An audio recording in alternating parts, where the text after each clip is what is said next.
His Excellency, the Most Reverend Marlo M. Peralta Didi, Archbishop of Nueva Segovia, Their Excellencies, the Bishops of Northern Luzon, members of the faculty and staff of the Immaculate Conception School of Theology, brother priests, reverend sisters, benefactors of ICST, sisters and brothers in the Lord, naimbag nga bigat yu amin. It is indeed a rare privilege and a tremendous blessing for all of us to be able to take part in a historic event, the opening celebration of the 200th anniversary of Vigan Seminary, now known as Immaculate Conception School of Theology, the Regional Theological Seminary of Northern Luzon. Celebrating ICST's 200 years of existence is, in St. Pope John Paul II's words, an invitation to remember the past with gratitude, to live the present with enthusiasm, and to look forward to the future with confidence. 200 years is a long time.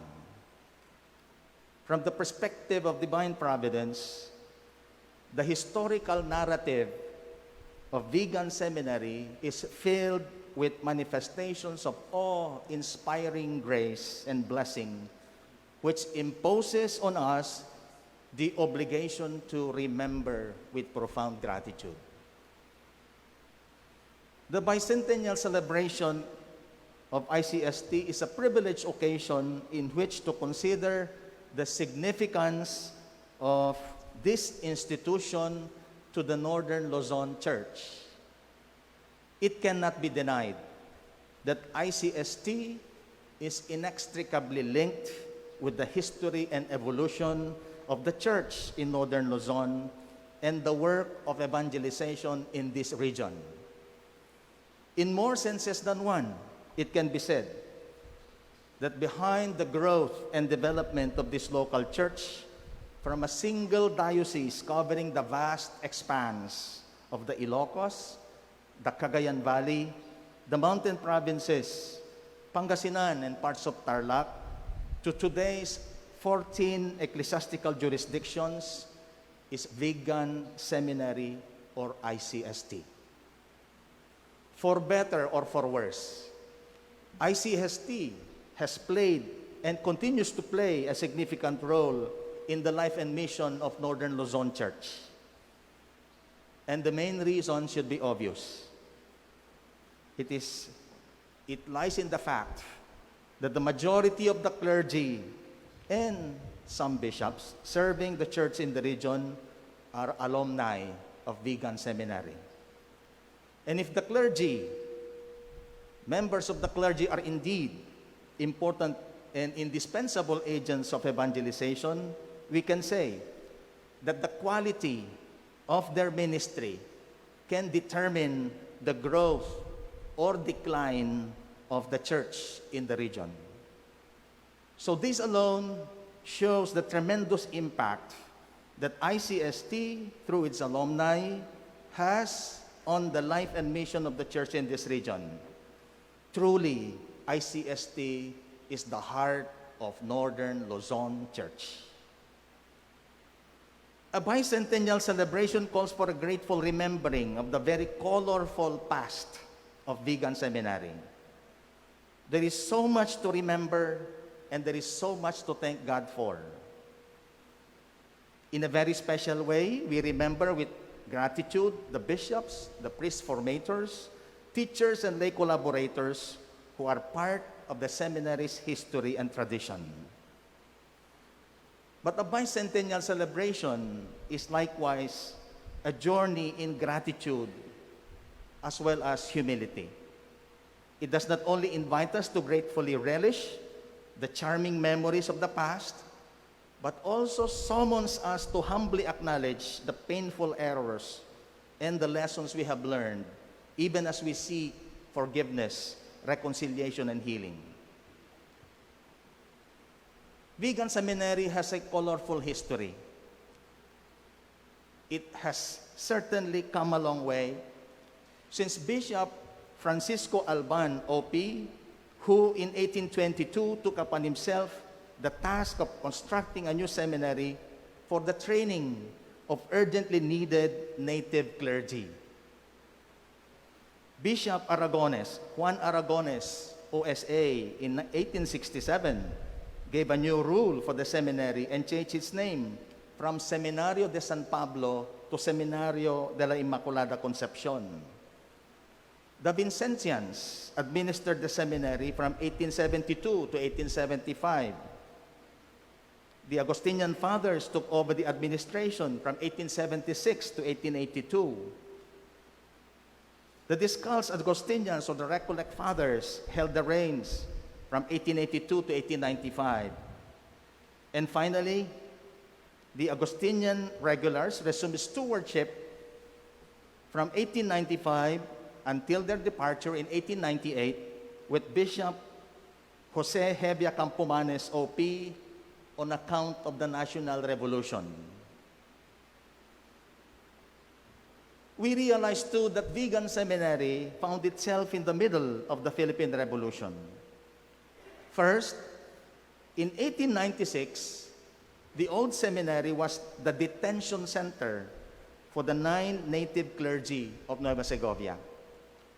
Second, 2 of the more prominent leaders of the revolution, Isabelo de los Reyes and Gregorio Aglipay, were both alumni of Vigan Seminary.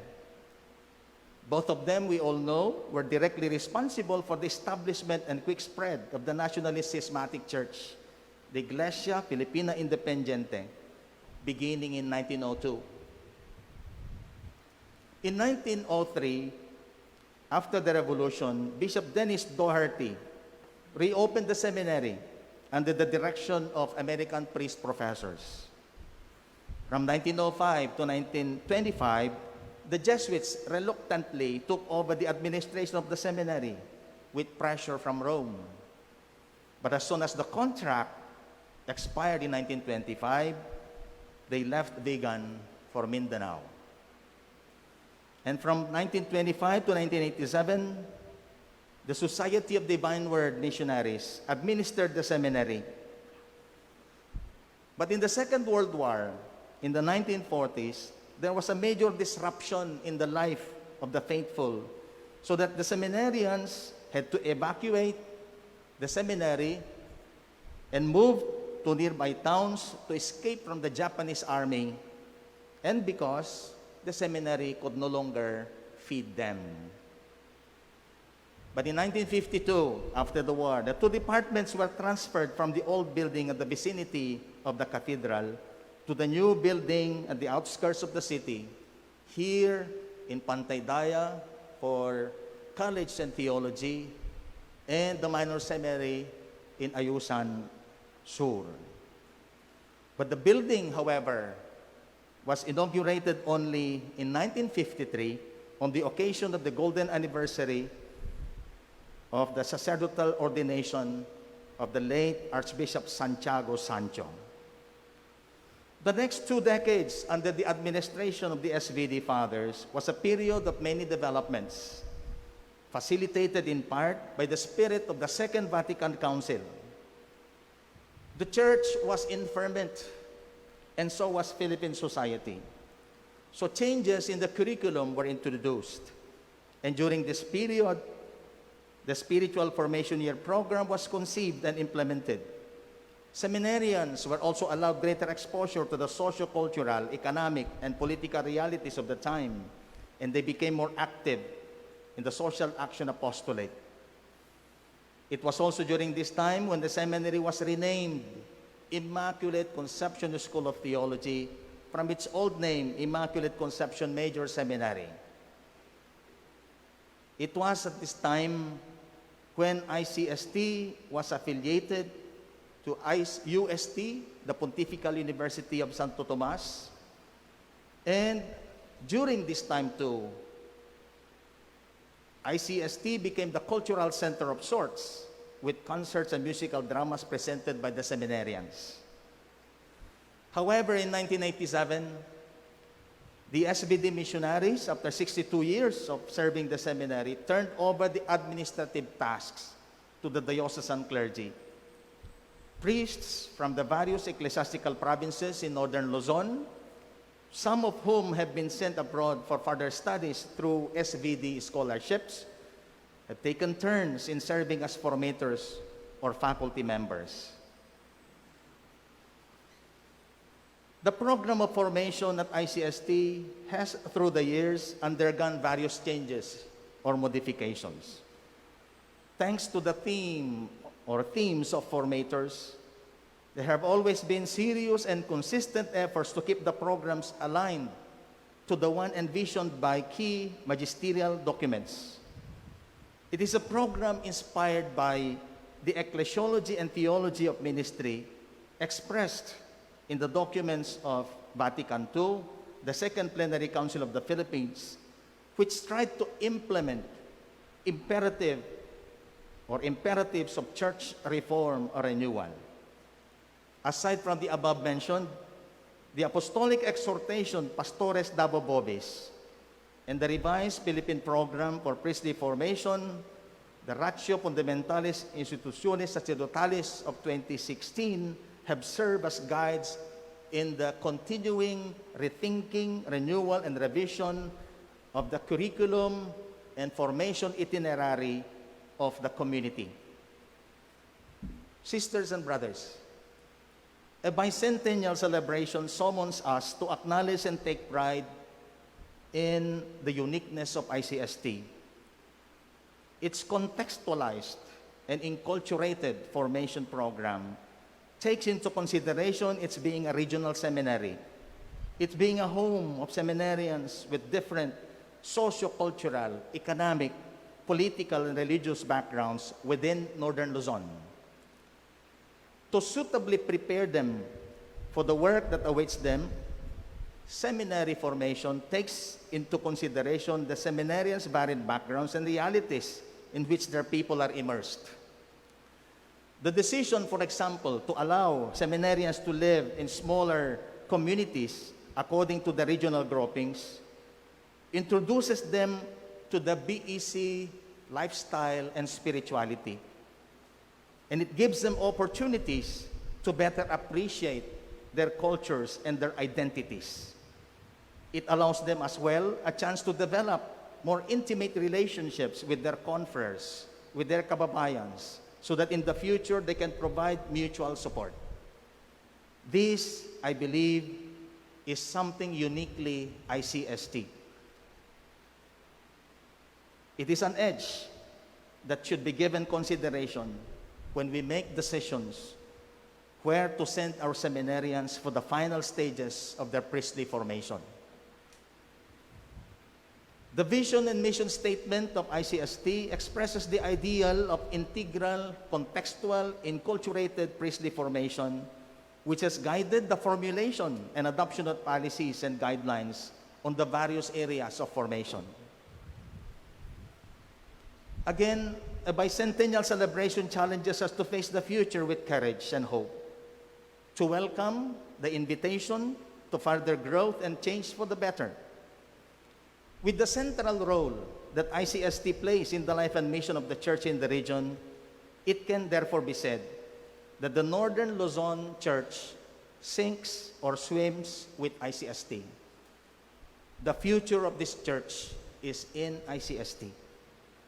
But if the future of this church is not left to chance, something must be done to assure that the seminary will continue to offer the kind of formation that will help make candidates the faithful and effective ministers that Northern Luzon badly needs. This means, first of all, openness to the imperative of renewal and continuous discernment so that ICST could continue to follow a relevant program that is both aligned to the ideals and essentials outlined in the magisterial documents and suited to the needs of this local church.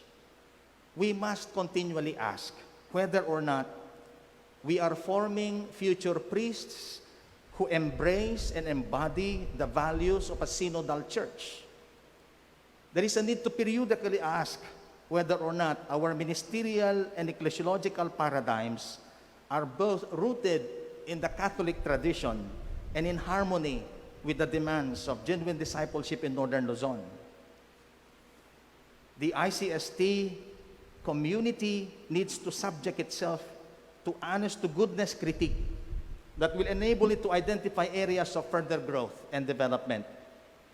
It must not hesitate to take the new path or discover new depths in renewing itself so that it could be of best service to the local church. Second, it is imperative that the community not lose sight of the vision and mission. It should resolutely hold fast to it, persevere in its resolve to work towards its realization.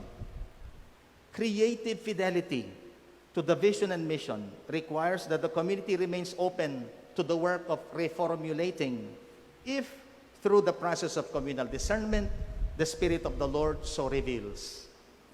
Third, it must be borne in mind that a sound program, a sound formation itinerary will amount to nothing unless we have the right people or personnel to help bring it to fruition. Seemingly, the perennial problem in seminary formation has always been the dearth of qualified, competent, zealous, holy members of the clergy who willingly take on the unenviable and sometimes unappreciated ministry of seminary formation. Here, our support as bishops of the various ecclesiastical provinces who send our seminarians to this seminary is indispensable.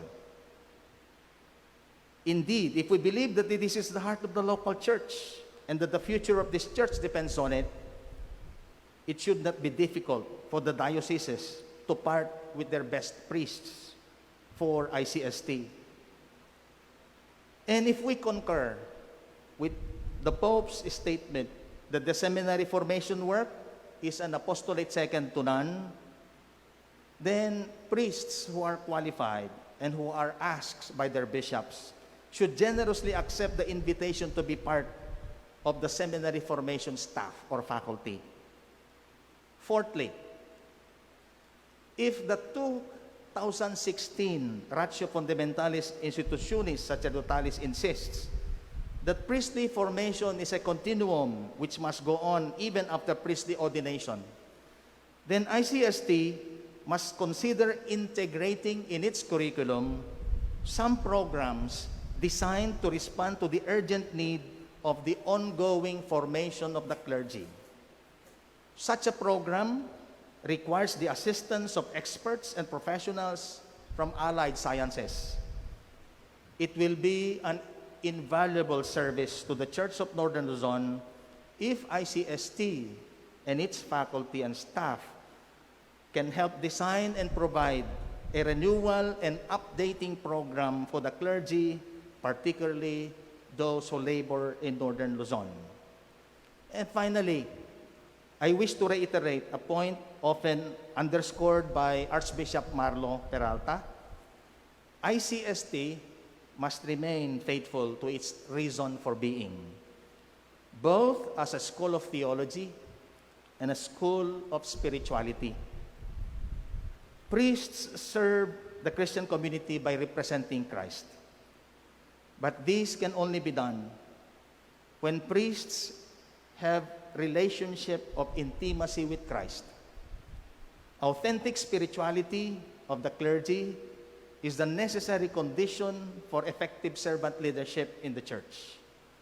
Priests are effective only to the extent that they are spiritually grounded. This is a call addressed to priest formators, to seminarians, and to us, alumni priests. For formators, it is a challenge to live their priesthood in such a way that they can present themselves as models to the seminarians worthy of emulation. For seminarians, this is an invitation to respond generously to the demands of formation, because ultimately, seminary formation is formation. And for us, alumni clergy, it is a summons to witness or exemplify in our ministry, lifestyle, and spirituality the kind of formation we received in ICST. ICST has indeed come a long way, and it has always tried to remain true to its original and primary reason for being, to form native priests who will devotedly and effectively minister to the Christian communities in northern Luzon region. We should, however, not rest in its laurels. Rather, let us commit ourselves to keeping the ICST tradition, keeping this tradition alive through our pastoral ministry of servant leadership, priestly lifestyle, and spirituality that are characteristically ICSTs. Agbiag ti ICST, agbiag ti Northern Luzon, agbiag ni Jesucristo, anay baga pastor, ken kangatuan apadi.